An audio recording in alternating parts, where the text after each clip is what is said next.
This is the Decision Masters Podcast. I'm Kirsten Parker, the decision coach for overthinkers. When you feel good about your decisions, life feels good. You get to be present in your days and excited about where you're going. I'm going to help you build your decision mastery so it's easy to know what you want, navigate uncertainty, and handle any feelings that happen. Whether you're in the middle of some overthinking angst right now, or you simply love feeling in charge of your choices, you're in the right place. Clear, confident decisions are right around the corner. Let's get into it.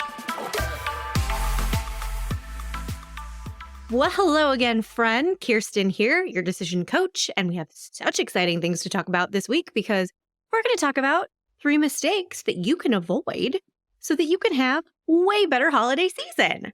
How does that sound? Holidays. It's the time of year when otherwise assertive, confident, boundaried people are somehow extra susceptible to stressful decision making. And I'm here to tell you, not this year, friendo.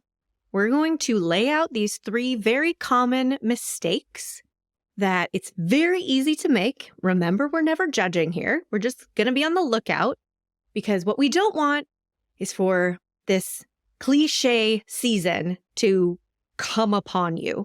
This cliche, busy, resentful, bitter, complainy, not super present, chaotic, blah, season. We don't want that for you. And even if you're not celebrating any holidays, this time of year interrupts people's patterns. This is a time when routines are disrupted. And that's really what we're paying attention to here.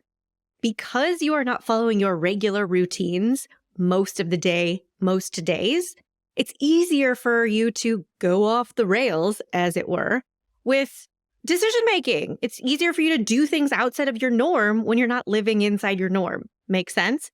So this does not have to apply just to the holiday season. If you're watching, then you can tell that I am fully embracing the holiday season right now. And we just finished Halloween, but I'm here for it. We need some joy and I'm not sorry. So whatever's up for you for the next few weeks remaining of this year, I want you to have the best damn weeks possible.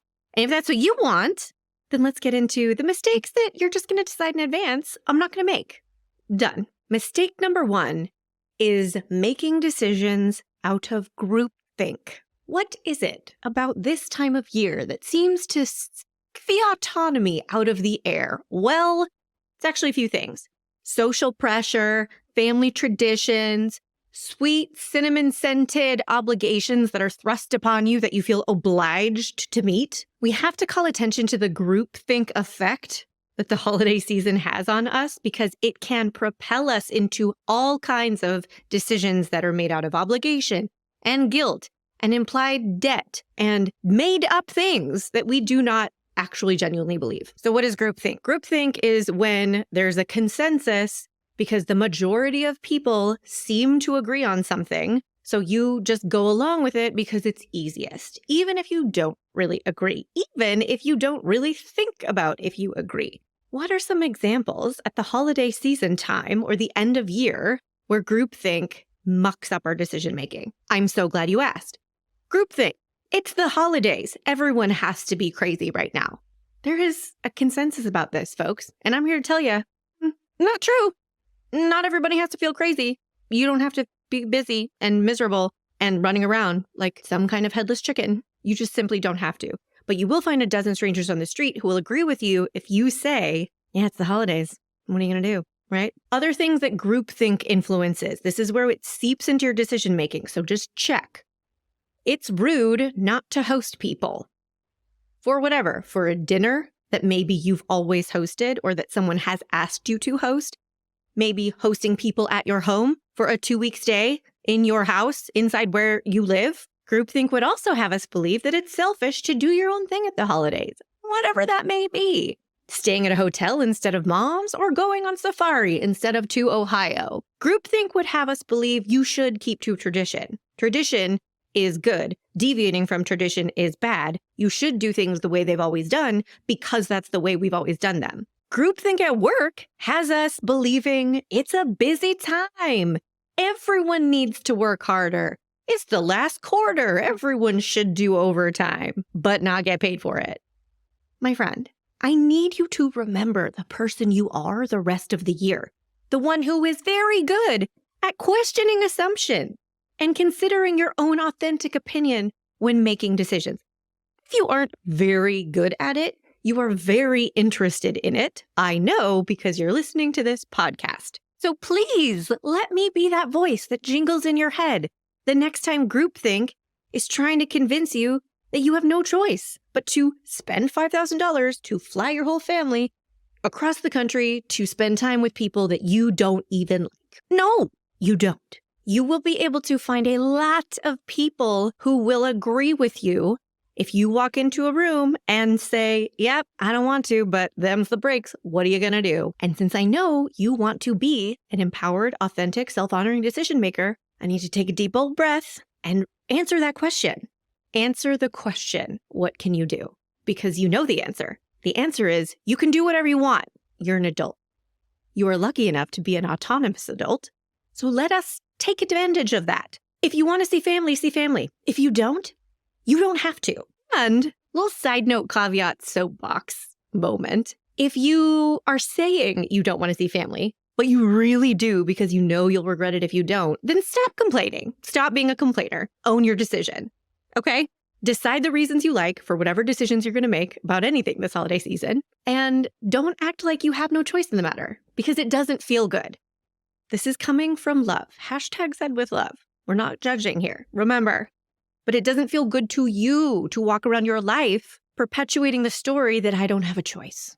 Because you do, and it will feel so much better when you exercise that autonomy. I know it can feel tricky. I know it can feel challenging when it feels like you're going against what groupthink has agreed. But that's why you're here. That's why you are in this community of decision masters, because you want reminders that what everyone agrees on is not always the best thing for you and not always the truest, most correct thing, right? Oh, we're on a roll and we're only at mistake number 2. Let's segue into mistake number 2 that we're not going to make this year, shall we? Focusing on how things and people aren't. Sometimes it can feel like we're riding around in bumper cars and we're constantly butting up against problems. It can feel like we have a radar running 24/7 that's just scanning for what is wrong. A what's wrong radar, if you will. And I know because I've been there. I cannot reiterate enough that none of this is coming from judgment. It's easy to do. It's easy to slip into this mindset. This is a time of year when we talk to people we haven't talked to in a long time. We reflect on an entire year, which we rarely do in the middle of the year. We look ahead. We compare ourselves to other people and where we thought we should be and where we aren't. And it's very easy for this radar to get kicked into gear and just kind of run on autopilot. But we know this doesn't feel good because when you are constantly scanning the world and filtering all the data you get through this filtration system that's looking for what's wrong, how are things not like they should be or how I want them to be, you're leaving very little room in your brain for any of the good stuff. So I'd just love for you to be aware of this tendency so that you can spot it more easily when it happens, because it might, and that's fine. We can just get out of it faster. And you can also give yourself a better chance of deciding in advance that, oh, I didn't even mean for that to rhyme. Ho, ho, holidays. But you can give yourself a better chance of making the decision before you go into an event or out into the world or whatever, onto a plane. And you're not going to have this radar running. You're going to decide in advance. You know what? At this dinner this year, I'm just going to listen to Cousin Hermione. And I'm not going to focus on how annoying I think her life is or how wrong I think her choices are. How different would your dinner be if you made that decision in advance for these kind of predictable things? How different would your experience at the airport be if you decided in advance, you know what I'm not going to do? Go in and comment on how everyone is driving like a crazy person.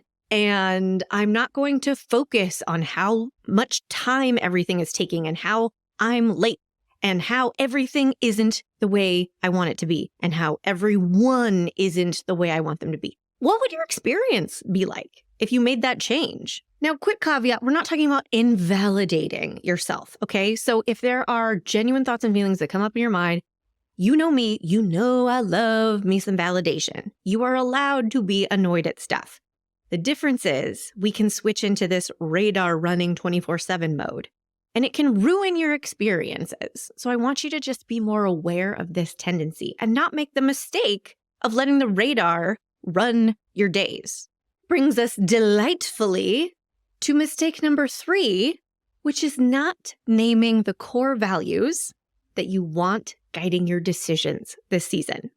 Let me break this down because this is such a fun one. A lot of the regret and burnout and busyness and lack of presence and resentment, etc., that comes out of this season is rooted in unintentional decisions. How can we make our decisions more intentional when there is more activity, when there are more moving parts, when there seem to be more unknowns that you're dealing with all the time? Here is a brilliant way to do it. Name your core values for the season, AKA, what guiding principles do you want to set up for the decisions you're going to make?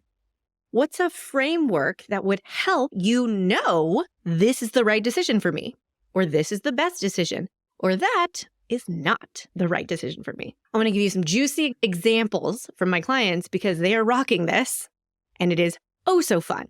So some of the decision values that my clients have named for this season that's just making their lives easier because they know how they're setting themselves up for success, for experiences that they feel more intentional about, that they're going to enjoy more. It's kind of like if you pick brand colors, then it's like, okay, great. We know the colors we're choosing from the rest of time. And we know like how to tell if the colors that we're going with are like ish in line with what we meant to end up with, right?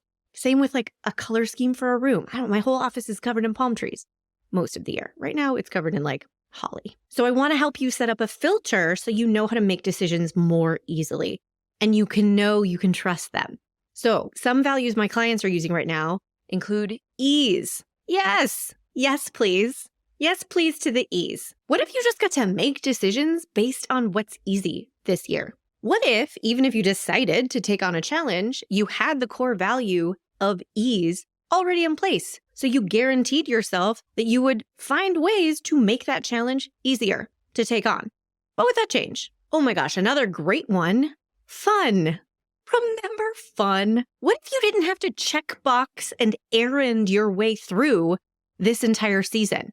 If you decided in advance that you are going to leave more room for, make more room for, even create on purpose more fun. How nice would that be? And a really great question to consider is this going to happen on its own? Are you already making decisions this way and it's working great and like kick ass? Or are you likely to not make decisions in alignment with this value of fun or a value of ease unless you set the intention and create some accountability for yourself? And another value that I just want you to know is available for you to have and keep for the rest of forever is what's best for me. Yeah, that's a value that you get to have and make decisions based on, even if those decisions inspire other people in your life to feel feelings or think thoughts. It's okay. Now listen, I don't mean to be a Debbie Downer with this episode. I really don't. I want you to have the best season of the entire year. I'm planning on it. I want you to join me. And I don't mean to manifest any kind of mistakes or imply that we are all bound to do this stuff automatically. It's like I said at the beginning, we're all probably in interrupted routines. Even if you're not celebrating a dang thing, just society in general moves in a different way at this time. Businesses operate in a different way at this time of year. And when your routines are disrupted, it's easier for other norms that have been established to be disrupted. It's easier to deviate. So while you might be the most boundaried, self-honoring, unapologetic, empowered, ease-aligned person in the entire world from January to what's before November, October. Even if you are great and embodying that person and that spirit and that mindset most of the time. It's just easier to not right now. So that's just what we're calling attention to. And we're just saying, hey, look out for these 3 little mistakey behaviors that can land you in a situation that you don't feel great about. I know you want to have a more authentic, more empowered, more conscious, more intentional, and more fun holiday season. And that's totally possible for you. I just need to remind you that you can do it. But if it's not going to happen on its own, you have to make it happen. You have to be intentional about it. And this time is yours. So claim it, own it, take the time that is yours. You're not going to get it back. I hope you have the best week. And if you're listening or watching live, remember that you can still grab your free ticket for the Maximize Your Decision Styles Masterclass. If you haven't taken the Decision Style quiz yet on my website, go right now to kirstenparker.com/quiz. Find out where your tendencies are gravitating toward. Overthinking, people-pleasing, procrastinating, perfectioning. You probably have a mix of lots of things going on. But I want you to know, what's my decision style right now? What's my default? And at this workshop next week live, that's totally free, we're going to get into the nitty-gritty details of how do you operate? How does this not have to be a completely bad thing? How can you make the most of it? And how can we avoid the most annoying parts of it? I cannot wait for that. Oh, it's going to be so much fun. Go take the quiz. Go sign up for the masterclass, kirstenparker.com/decision style. I'll see you soon.